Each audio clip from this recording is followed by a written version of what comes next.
గురుభ్యో నమః. హరిణి ఓం. దివ్య సంజీవిని ఛానల్కి స్వాగతం. ఈరోజు మనం తెలుసుకోబోతున్నటువంటి టాపిక్ వచ్చేసి సూక్ష్మ వ్యాయామాలు, మైక్రో యోగా. ఈ సూక్ష్మ వ్యాయామాల ద్వారా మన కంటి చూపుని ఏ విధంగా మెరుగుపరుచుకోవాలి అనేది ఇప్పుడు నేను చెప్తాను. పూర్వం చూసినట్లయితే కొంచెం ఏజ్ వచ్చిన తర్వాత ముసలి వాళ్ళకి కంటి సమస్యలు అనేది రావడం జరిగేది.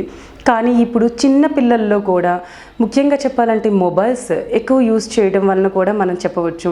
అని తినేటువంటి ఆహార కారణాలుగా కానివ్వండి, చిన్న ఏజ్ నుంచే వాళ్ళు స్పెట్స్ పెట్టుకోవడం, రకరకాలైనటువంటి కంటి సమస్యలతో బాధపడుతూ ఉన్నారు. కాబట్టి మనం చిన్న మైక్రో యోగా చేయటం వలన మన కంటి యొక్క చూపుని చక్కగా మనం అద్భుతంగా మెరుగుపరుచుకోవచ్చు.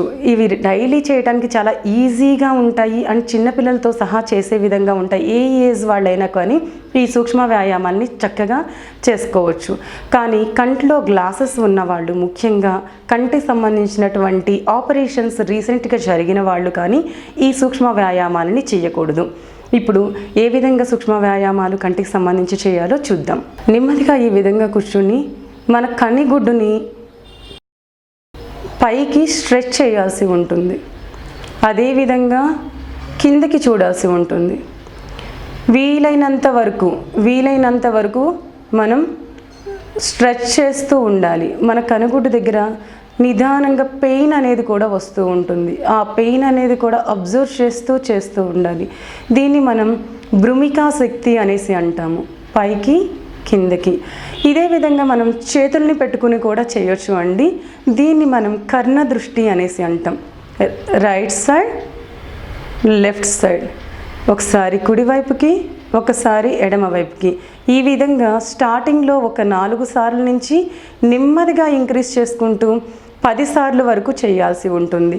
తర్వాత మనం వక్ర దృష్టి గురించి చూద్దాం. వక్ర దృష్టిలో మనం హ్యాండ్స్ ఈ విధంగా పెట్టుకోవాల్సి ఉంటుంది. పైన వేలిని ఈ విధంగా లిటిల్ మన సైడ్కి పెట్టుకుంటే ఈజీగా ఉంటుంది. ఒకసారి కిందకి చూడాల్సి ఉంటుంది, ఇంకొకసారి పైకి.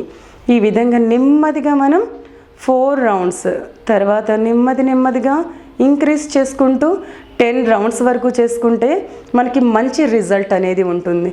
తర్వాత కిందకి పైకి, కిందకి పైకి. ఈ విధంగా ఐబాల్ కంప్లీట్లీ స్ట్రెచ్ చేస్తూ చూస్తూ ఉండాలి. చిన్ అనేది అక్కడే మనకి ఉంచాలి. చిన్ని ఏ విధంగానూ కూడా మనం పైకి కిందకి చేసేయకుండా ఇదే ప్లేస్లో ఉంచుకుని మనం ఓన్లీ ఐబాల్ని మాత్రమే జరుపుతూ ఉండాలి. ఇది దూరదృష్టి. దూరదృష్టిలో ఒక హ్యాండ్ అనేది 1 ఫింగర్ లాంగ్, 1 ఫింగర్ షార్ట్ పెట్టుకోవాలి.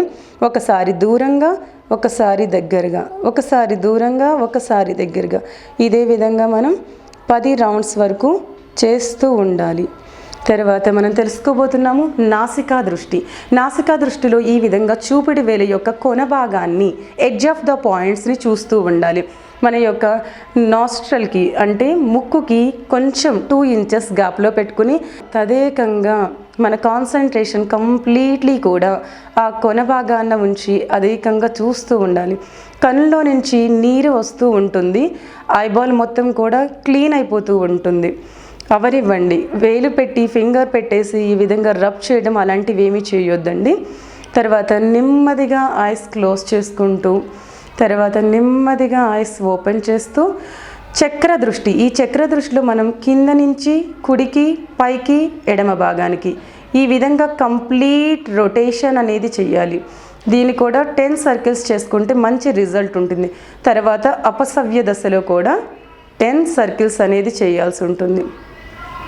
10 సర్కిల్స్ తర్వాత నెమ్మదిగా ఐస్ ఈ విధంగా క్లోజ్ చేస్తూ అంతఃచక్ర దృష్టి అనేసి అంటారు. అంతఃచక్ర దృష్టిలో సేమ్ చక్ర దృష్టిలో ఏ విధంగా అయితే కనుక మనం ఐబాల్ని రొటేట్ చేసామో సేమ్ అదే విధంగా రొటేషన్.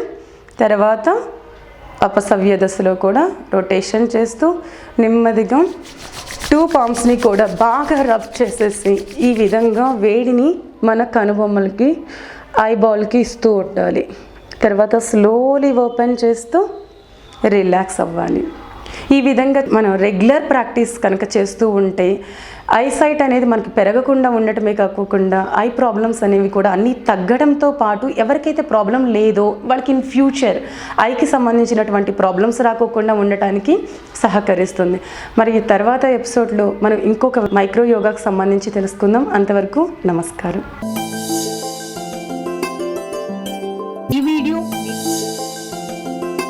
ఈ వీడియో మీకు నచ్చినట్లయితే లైక్ మరియు షేర్ చేయండి.